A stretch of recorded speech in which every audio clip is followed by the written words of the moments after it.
5, 4, 3, 2, 1, 0.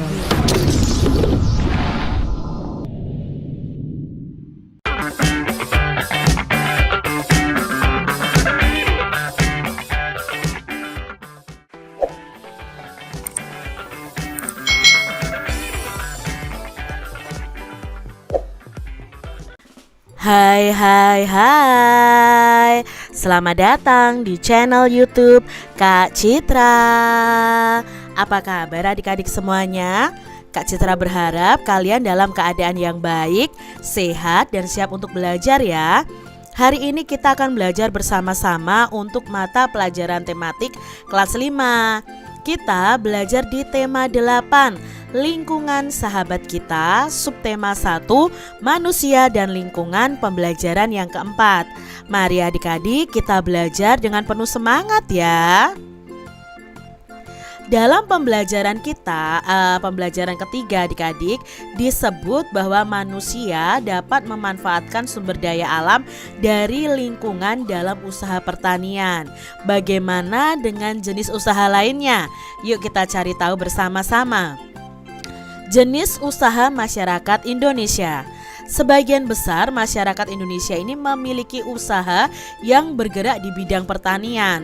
Selain pertanian, ada bermacam-macam jenis usaha masyarakat Indonesia. Nah, jenis usaha itu ada yang menghasilkan barang dan ada jenis usaha yang menghasilkan jasa. Berikut beberapa jenis usaha selain pertanian. Yang pertama adalah perindustrian adik-adik. Nah, perindustrian ini, industri adalah kegiatan memproses atau mengolah barang dengan menggunakan sarana dan peralatan, misalnya dengan menggunakan mesin adik-adik. Ada industri yang mengolah bahan baku atau bahan mentah menjadi produk olahan. Ada industri yang hanya mengolah bahan mentah menjadi bahan setengah jadi. Ada pula industri yang mengolah bahan setengah jadi menjadi bahan jadi. Di sini contoh perindustrian adalah perajin mebel dan industri mobil adik-adik.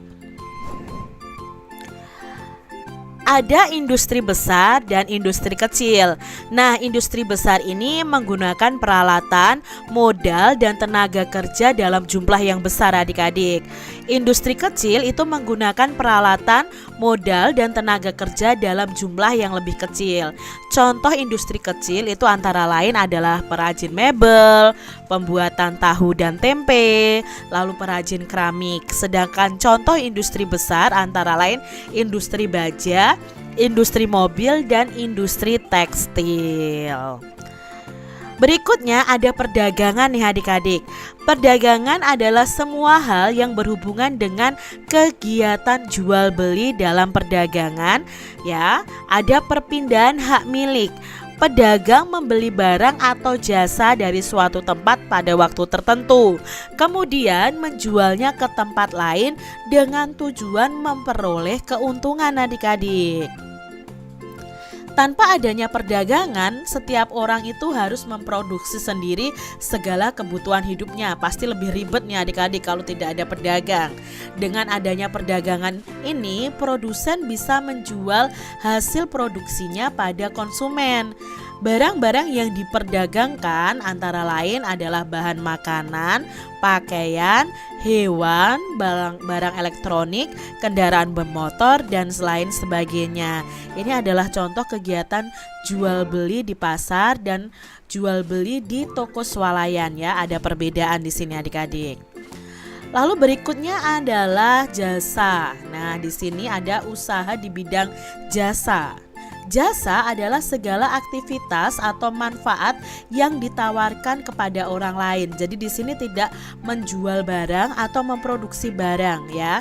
Yang dijual adalah segala aktivitas dan manfaatnya.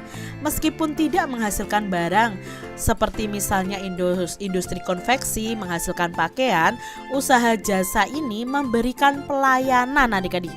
Jadi mereka bergerak di bidang pelayanan kepada konsumen. Contoh dari pekerjaan yang menjual jasa adalah guru. Seperti Kak Citra ini menjual jasa kepada anak didik Kak Citra ya, karena Kak Citra seorang guru.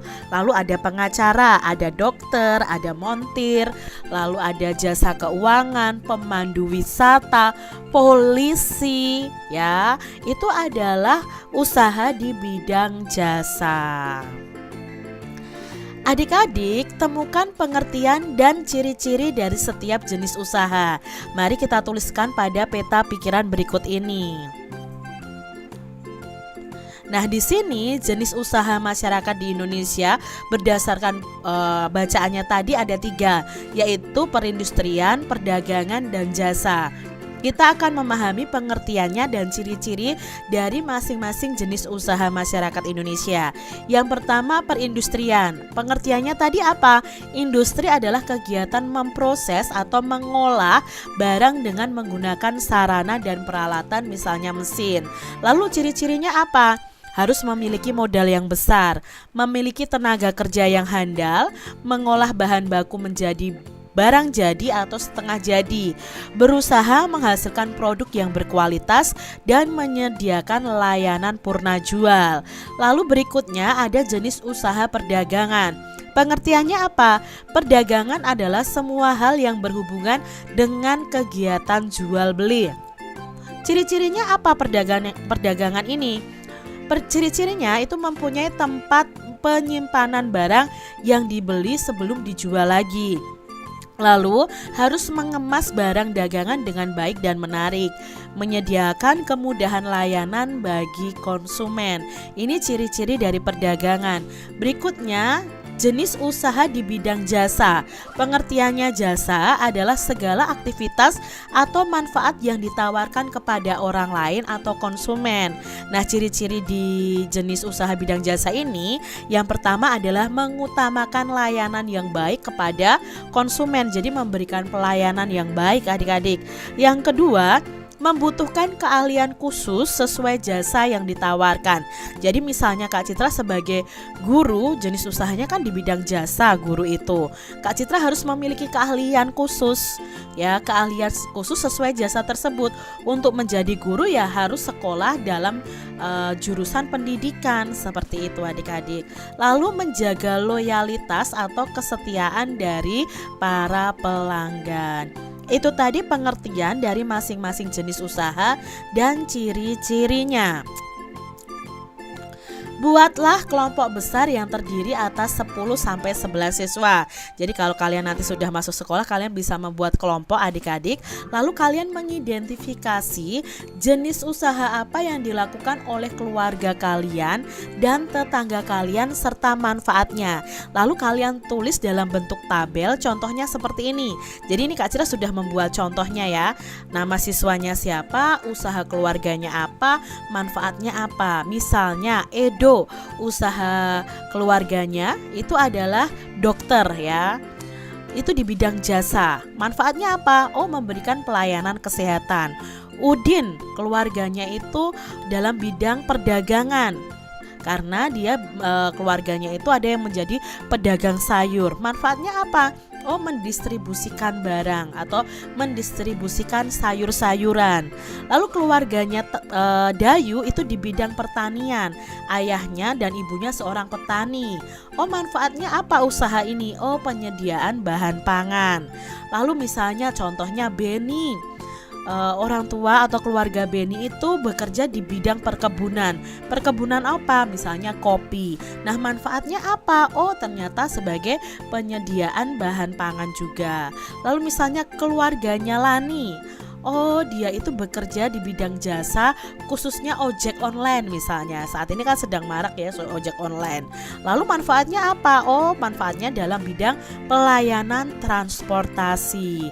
Nah, ini adalah contoh tabel yang bisa kalian buat berdasarkan usaha keluarga dari teman-teman kalian dan tetangga kalian. Pasti berbeda-beda ya adik-adik ya. Nah, setelah itu adik-adik, kalian bisa menghitung jumlah jenis usaha yang sudah kalian identifikasi. Misalnya yang bergerak di bidang pertanian tadi ada berapa keluarga, yang bergerak di bidang peternakan ada berapa, di perikanan ada berapa, di perkebunan, perdagangan, perindustrian dan jasa itu ada berapa. Jadi ini hanya contoh saja ya adik-adik ya. Kalian bisa melakukan wawancara kepada teman atau tetangga kalian. Setelah itu adik-adik, kalian bisa menjawab pertanyaan berikut ini. Jenis usaha apa yang paling sedikit dari tabel tadi? Misalnya dari contohnya Kak Citra tadi, jenis usaha yang paling sedikit adalah dalam bidang perikanan karena hanya ada 1 orang. Lalu jenis usaha apa yang paling banyak? Jenis usaha yang paling banyak adalah di bidang jasa, itu sebanyak 3 orang. Nah, apa kesimpulan kalian? Nah, kesimpulannya Kak Citra, pelaku setiap jenis usaha akan memperoleh keuntungan berupa penghasilan yang dapat digunakan untuk memenuhi kebutuhan hidup. Bahkan mungkin bisa meningkatkan taraf hidup keluarganya. Nah, untuk melakukan percobaan ini pasti jawabannya berbeda-beda. Kalian dengan Kak Citra pasti jawabannya berbeda karena kita memiliki tetangga yang berbeda juga dan jenis usaha yang berbeda-beda di sekitar lingkungan rumah kita. Jadi kalian bisa melihat contohnya dari punya Kak Citra ini ya. Demikian tadi adik-adik pembahasan kita di tema 8 subtema 1 pembelajaran yang keempat. Semoga video pembelajaran ini bermanfaat untuk adik-adik semuanya. Dan sampai jumpa lagi di video pembelajaran Kak Citra selanjutnya. Tuhan memberkati. Jangan lupa tekan tombol subscribe, lalu tekan loncengnya, tekan juga tombol like, lalu share ke media sosial kalian. Jangan lupa untuk ikuti media sosial Kak Citra. Terima kasih.